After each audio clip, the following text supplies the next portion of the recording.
Hey guys, what's up? It's your boy K Breezy here. I hope that all of you watching this having an amazing day. And in today's video, I'm going to be showing you guys what I feel like is the best class setup for the M4A1.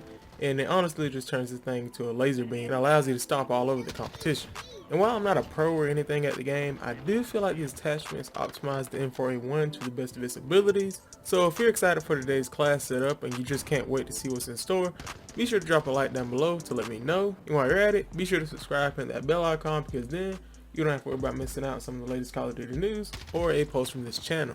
But let's go ahead and start off by taking a look at the perks and secondaries that you're going to be using with this weapon, because without them, you won't be able to function in full force. As far as perks, I'm running EOD, Ghost, and Battle Hardened. Now the reason I'm using these three is that EOD is to stop those annoying Claymore camper kills. I'm using Ghost to avoid getting shot in the back whenever the enemy calls in a UAV, and Battle Hardened because flash grenades and stuns are the last thing you want to worry about ruining you when you're on a long streak.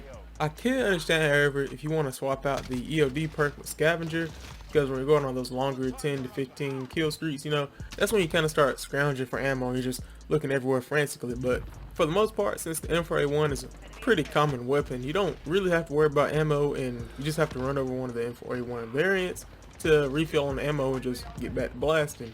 But I mean, if you just feel more comfortable using Scavenger, go ahead and be my guest. My secondary weapon is the 357. It doesn't really matter too much what you run on this weapon, which I might actually make a video on in the future. But the main thing you want to worry about is using the snake shot ammo attachment, because it turns this weapon into but honestly though, if you're not using the snake shot attachment, you're kind of holding yourself back, because it turns this thing into basically like a pocket shotgun. I mean, it replaces the need to run overkill and use the 725, because in like a get close to medium range, this thing is a consistent one-shot kill.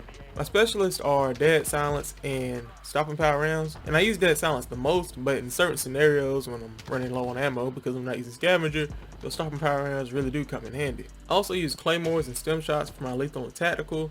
Claymores for those easy kills, you don't gotta worry about them, they just ran to your claymore, you didn't even see them. And stem shots because I don't like having to wait on the health system to regenerate health. I want to get back to the fight when I'm ready.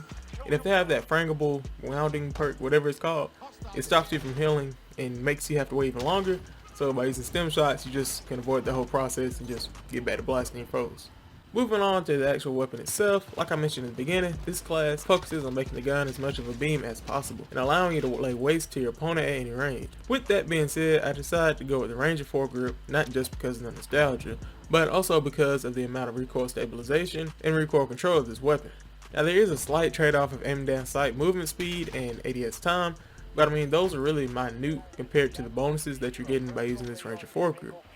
Feel free to experiment with the other foregrips and find out which one works the best for you. I just feel like this one gives you the most bang for the buck, if you know what I mean.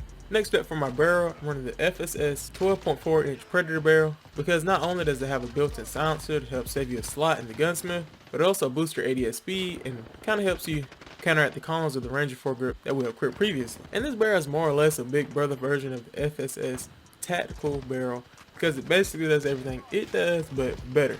Moving on to the magazine, I'm running the 60 round mag, because while 30 is a pretty decently sized magazine for most weapons, it just feels like I'm running out of bullets too quickly with this weapon and I'm having to reload all the time.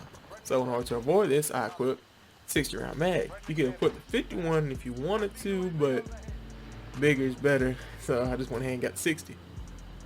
But if you don't want the added weight of the 50 or 60 round magazine, feel free to use the sleight of hand perk to just reload faster, but be warned you're more likely to be caught off guard reloading, which is why I use the 60 round magazine in the first place.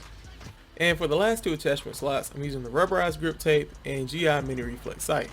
The rubberized grip tape because of the added bonus of recoil stabilization that it provides, and the GI mini reflex sight mainly because it's my favorite reflex sight to use in the game. But just use whatever works best for you and what you feel the most comfortable using. It's just that the GI reflex mini sight, it doesn't restrict your peripherals any. You're not zoomed in like this, you can actually see the whole battlefield. So whatever works best for you, I just feel like this is the most useful sight. But with that, guys, covers and breaks down what I feel like is the overall best class setup for the M4A1 in Call of Duty Modern Warfare. Feel free to tweak things that you need in order to fit your playstyle, but for me, I feel like this is just the best class setup. allows me to go on the most streaks and just dominate the competition. If you have any suggestions you would make or changes that you think I should try, be sure to let me know down below, because I'm curious as far as to what you guys are currently using and why you think it's a better choice. But thank you guys so much for watching. If you're new to the channel, be sure to subscribe, hit that bell icon, because then you don't have to worry about missing out on some of the latest Call of Duty news or a post from this channel. And if you enjoyed today's video, be sure to leave a like down below, because that really helps me out. Let me know what kind of videos that you guys like to watch. Also, feel free to let me know down below your thoughts on this video, or just what you think about Call of Duty Modern Warfare in general. But thank you guys again so much for watching, and as always, it's your boy KB. Signing off. Peace.